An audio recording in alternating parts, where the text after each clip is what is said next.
Dr. Cyr. Merci d'avoir accepté de passer du temps avec nous ce matin. Ça fait plaisir. Dr. Cyr pratique la médecine familiale au Québec depuis plusieurs années, depuis 20 ans, et il est aussi membre de notre conseil consultatif à Jeunesse Centre Canada. Donc, c'est un plaisir de vous avoir avec nous ce matin. Merci de l'invitation. Ce matin, on voulait justement bénéficier de votre bagage d'expérience et d'expertise, surtout en ce qui concerne le cannabis. On veut bien outiller les parents pour qu'il y ait l'information factuelle sur le cannabis, sur l'utilisation du cannabis, pour qu'ils puissent en parler en connaissance de cause avec leurs jeunes. Alors, c'est un plaisir de pouvoir bénéficier de votre expertise ce matin. Et j'aimerais commencer tout de suite en parlant des différences qu'il peut avoir entre le cannabis qui serait utilisé de façon récréative et le cannabis médical. Alors, on entend qu'il y a deux sortes de cannabis ou deux façons d'utiliser le cannabis. J'aimerais que vous puissiez nous donner un petit peu plus d'informations là-dessus, s'il vous plaît. C'est une question qu'on pourrait débattre pendant très longtemps, en effet, parce que le cannabis, c'est une plante. Puis comme n'importe quelle plante, il y a plusieurs composés chimiques à l'intérieur de la plante. Il y a des cannabinoïdes, puis il y a d'autres substances aussi. Mais il y a des centaines de composés, puis il y en a probablement des douzaines, sinon une centaine ou plus, qui ont des effets thérapeutiques. Ceux qui ont été les plus étudiés sont le THC et le CBD. Maintenant, le THC et le CBD ont des effets thérapeutiques reconnus, mais le THC, c'est le seul qui a des produits qui peuvent provoquer l'intoxication. Puis quand on parle d'usage récréatif de cannabis, on parle du cannabis qui contient du THC. Maintenant, les variétés de cannabis qui contiennent que du CBD ou des quantités non significatives de THC ne produisent aucune intoxication. Puis ça, il n'y a pas vraiment d'usage récréatif avec ces types de cannabis-là. Donc, c'est le THC uniquement dans le cannabis qui va produire l'intoxication et qui a des usages récréatifs. Puis c'est tellement reconnu que maintenant, il y a des produits de dérivés du cannabis, des extraits qui sont purifiés, qui ne contiennent presque aucun CBD. C'est presque du THC pur. Il y a des produits comme le Shatter, par exemple, le butter, qui peuvent contenir jusqu'à 98 THC. Donc, c'est que le THC que les gens utilisent pour avoir l'intoxication. OK. Donc, selon moi, le cannabis, c'est un médicament. Avant tout, c'est un médicament, le cannabis. Alors, à la base, le cannabis, c'est un médicament, mais tout dépendant du contenu de THC ou de CBD, il peut avoir des effets médicaux versus un usage récréatif. C'est ce que j'entends. C'est-à-dire que le cannabis qui contient du THC a des effets thérapeutiques, mais aussi comme un effet secondaire de produire un effet d'intoxication, l'euphorie, puis la relaxation, la détente, et que les gens vont se servir du cannabis pour cet effet-là. Okay. À la base, c'est un médicament parce qu'on sait que ça agit sur des récepteurs à l'intérieur du corps, puis ça a des effets thérapeutiques reconnus. Mais ça produit ça comme un effet secondaire, puis c'est ce que les gens recherchent. Un peu comme à l'instar qu'on pourrait dire la morphine. La morphine, c'est un médicament qui traite la douleur, mais qui peut causer aussi de l'euphorie puis de la détente.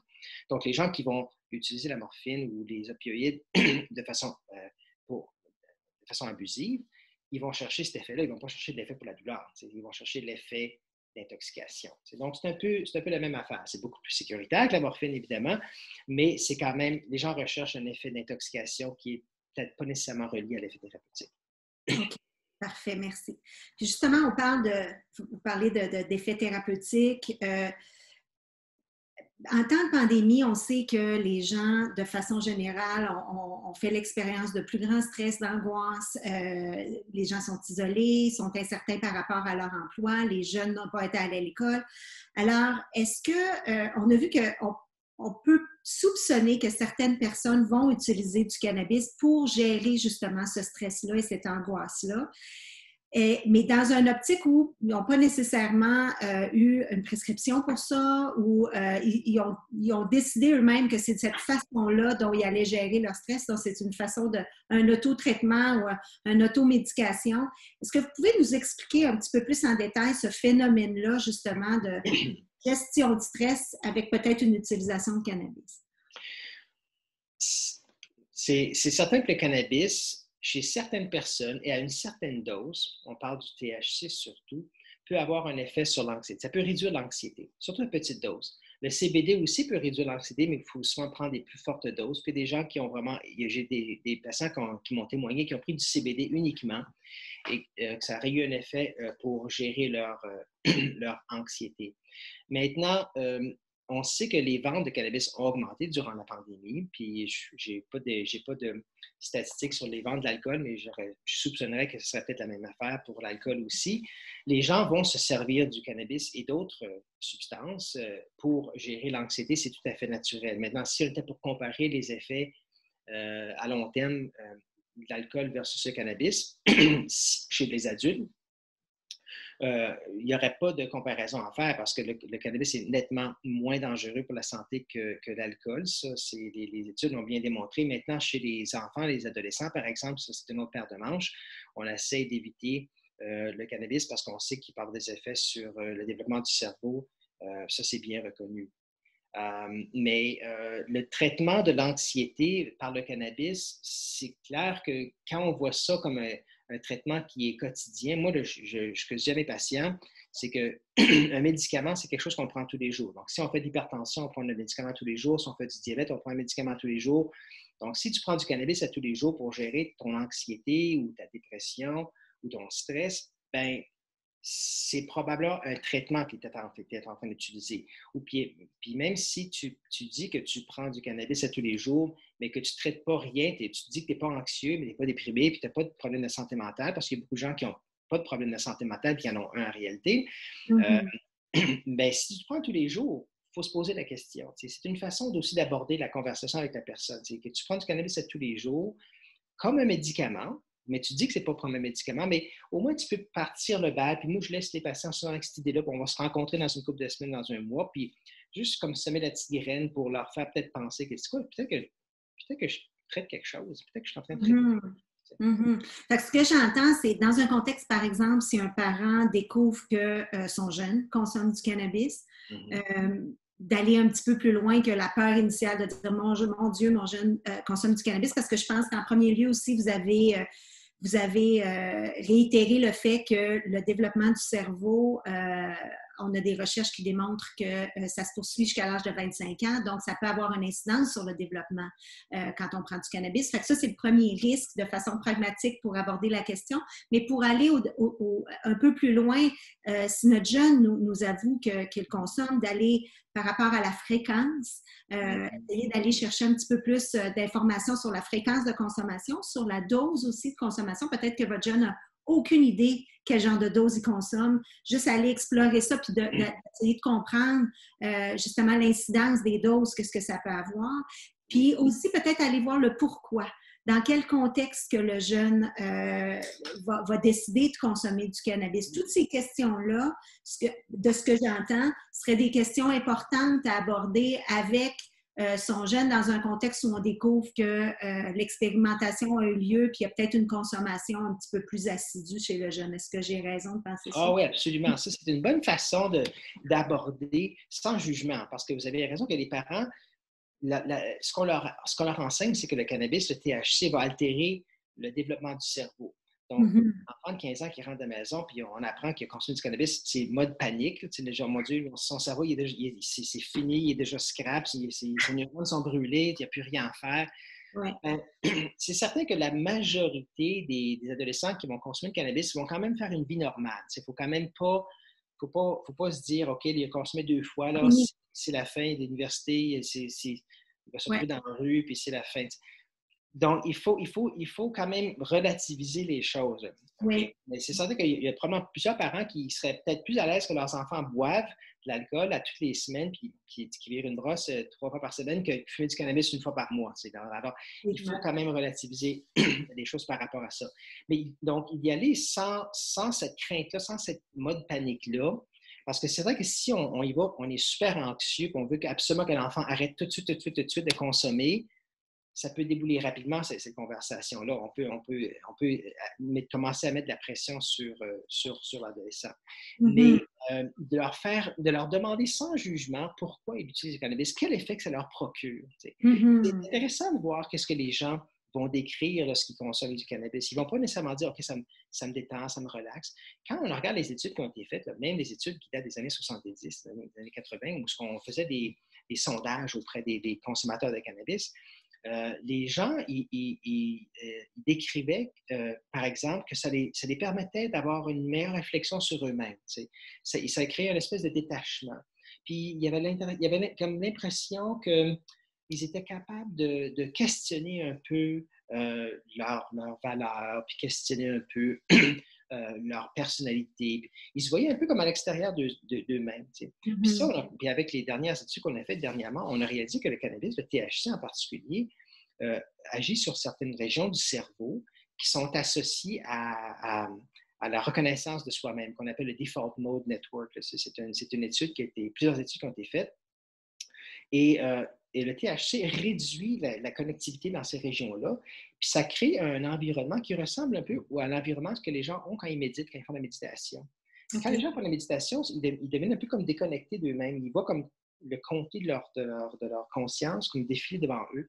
Puis cette espèce de distanciation-là, ça aussi, c'est produit par le THC. Puis il y a beaucoup d'adolescents qui découvrent ça, cette espèce de « wow, je me vois comme de l'extérieur. Je suis capable de me voir aller comme de l'extérieur. » Puis ça, c'est un endroit où ils peuvent, tu sais, là, juste se mettre dans un mode où ils sont détachés d'eux-mêmes et ils apprécient énormément cet effet-là. Mais ce n'est pas un effet qu'on connaît, ça. C'est-à-dire que ce n'est pas un effet qui arrive naturellement dans la vie. C'est à moins qu'on devienne un méditant de longue date. Oui. Pour un parent, de dire « OK, c'est quoi cette affaire? Qu'est-ce qu'il me raconte là? » Je me sens comme un peu déconnecté, puis je me vois aller un petit peu des affaires. Donc, si on comprend le principe, si on sait c'est quoi ça, cette affaire-là, on sait c'est quoi cet effet-là, puis on sait qu'on peut retirer des bénéfices de ça, parce qu'il y a certainement des bénéfices qu'on peut retirer de ça. Alors, l'enfant qui décide qu'il va qu'il va consommer une fois par 2-3 mois, puis pour lui permettre d'avoir une espèce de distanciation, bon, c'est certain que c'est peut-être pas la fin du monde, mais on ne connaît pas les effets à long terme, mais un adolescent, par exemple, qui consomme à tous les jours parce qu'il a besoin de cette distanciation-là, il a besoin de se déconnecter de sa réalité de tous les jours parce qu'il se sent beaucoup plus à l'aise dans son monde où il est capable de se voir de l'extérieur. Ben, on peut se poser des questions. Pourquoi est-ce que c'est nécessaire pour toi de vraiment pourquoi ta réalité de tous les jours est si difficile à tolérer que tu as besoin de te trouver dans un monde où que tu vois de l'extérieur? Donc, qu'est-ce qui se passe dans la vie de cet enfant-là? Alors, est-ce qu'il y a des stress? Est-ce qu'il est à l'école, dans la famille? Est-ce qu'il vit des affaires qui sont tellement lourdes à porter qu'il faut qu'il crée cette distanciation-là? C'est intéressant. C'est ça, je trouve que ça va appuyer notre effort de dire allez au-delà de votre crainte initiale, quitte à dire écoute, là, moi, c'est beaucoup d'informations pour moi en tant que maman. Là, j'ai besoin de prendre une pause, mais j'aimerais ça qu'on puisse en parler demain pour essayer de se regrouper, mais dans un effort d'aller plus loin que le choc initial et d'aller vers le pourquoi. Pourquoi il y a une consommation, quelle fréquence, etc. Et s'il y a matière à conseiller, à aller chercher conseil auprès d'un spécialiste de la santé. Parce que c'est pas parce qu'on est parent qu'on est spécialiste en tout, et surtout qu'on prend ça très personnel parce que c'est nos enfants. Absolument. C'est pas nécessaire de tout régler à la première rencontre qu'on a avec l'adolescent. C'est pas nécessaire de dire on veut toutes les réponses. Oui. Mais d'approcher ça avec bien sûr amour, mais avec curiosité, au lieu d'aller dans le jugement tout de suite. Au lieu d'aller dans le mode panique, de dire OK, on va prendre une pause, puis on va aller explorer ça ensemble, on va aller chercher l'information véridique sur des sites crédibles, sur des sources crédibles. Puis, s'il y a matière à consulter, justement, il n'y a pas de honte à le faire, puis de pouvoir se tourner vers des professionnels qui vont pouvoir les appuyer. Je pense que c'est bien important. Là, on a parlé d'adolescents.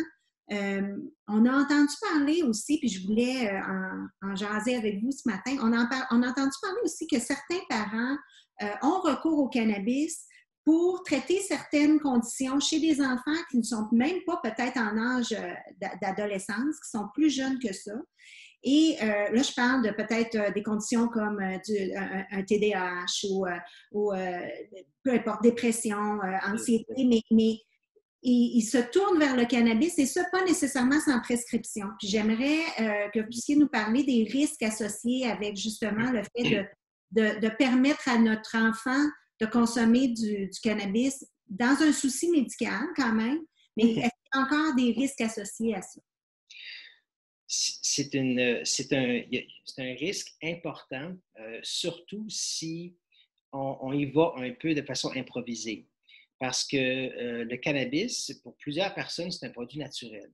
Et Mhm. donc, ce n'est pas dangereux, malgré tous les efforts qu'on a faits pour donner de l'information sur les risques associés avec le THC, euh, avec le développement du cerveau.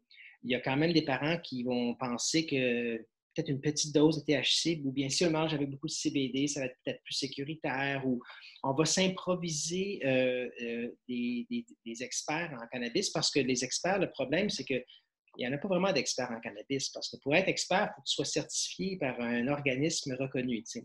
Puis il n'y a pas d'organisme qui reconnaît les experts de cannabis. Donc, moi, je ne suis pas un expert en cannabis, puis je n'en connais pas d'experts en cannabis. Il y a juste des gens qui vont lire beaucoup sur des articles, puis qui vont parler avec des gens qui en connaissent plus qu'eux-mêmes.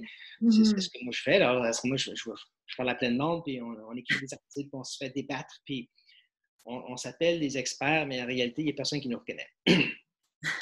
Mais les parents, par exemple, il y a certaines conditions où ce que je peux comprendre le désespoir des parents. Tu sais, le TDA, ça se traite habituellement avec des médicaments bien reconnus. Puis même si on a des échecs thérapeutiques avec 1 ou 2 molécules, il y a plusieurs molécules qu'on peut essayer jusqu'à ce qu'on en trouve une que la personne va tolérer.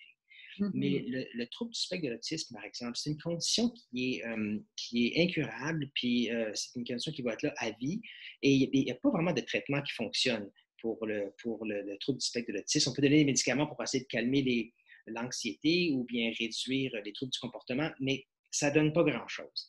Donc, je peux comprendre des parents qui veulent aller explorer ça avec leurs enfants. Le seul risque, c'est que ça dépend quel produit qu'on va utiliser, puis la quantité de THC qu'il y a dedans.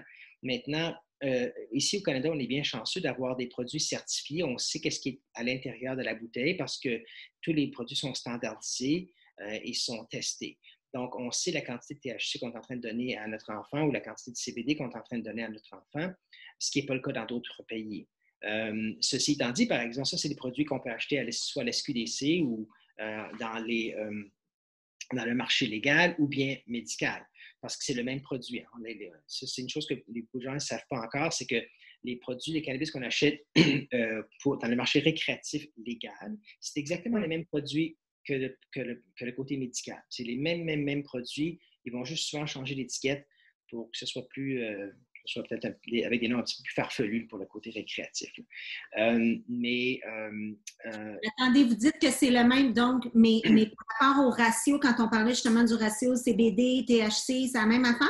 C'est exactement les mêmes produits. Parce que si vous allez au marché légal récréatif, on peut trouver des produits à très forte teneur en CBD et avec des très petites quantités de THC.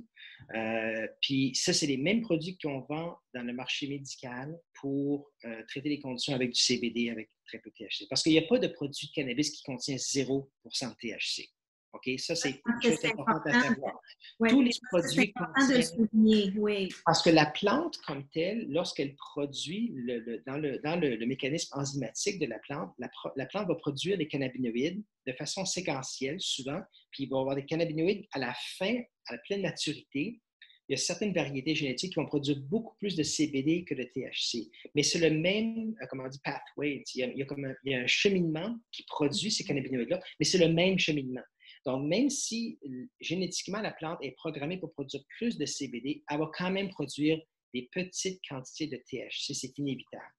Donc, mais il y a quand même des variétés qui vont contenir moins de 1% de THC, mais il va quand même avoir un petit peu de THC dedans. Maintenant, donc, dans l'esprit de dire qu'un cannabis médical, c'est purement du CBD, ça, c'est un mythe. Ça n'existe pas pour c'est faux. C'est faux. Maintenant, est-ce que la quantité de THC qui est à l'intérieur est significative? C'est-à-dire, est-ce que ça va avoir un effet qui peut avoir des effets à long terme qui sont négatifs? Ça, on ne sait pas vraiment. Puis ça dépend aussi de la quantité de CBD qu'on va donner. Par exemple, un des produits les plus courants, on appelle, puis on parle du ratio, hein, parce que tous les produits du cannabis sont en ratio de CBD et de THC. Okay. Donc, si par exemple, on a du 20 pour 1, c'est-à-dire que 20 pour 1, ça veut dire qu'on a 20 mg de CBD puis on a 1 mg de THC. Si on prend une dose, disons 1 millilitre qui contient 20 mg de CBD et 1 mg de THC, il n'y aura probablement pas d'effet du THC avec 1 mg. Mais si on prend 5 millilitres peut-être ça, parce qu'on veut donner une bonne dose de CBD. Bien là, on vient donner 5 mg de THC à notre enfant. Ça, c'est une dose qui peut avoir un effet, ça. Certainement avoir un effet. Du THC, je parle. Et là, on le sait que, justement, on faisait la corrélation plus tôt qu'il y a des dangers par rapport au développement du cerveau. Oui.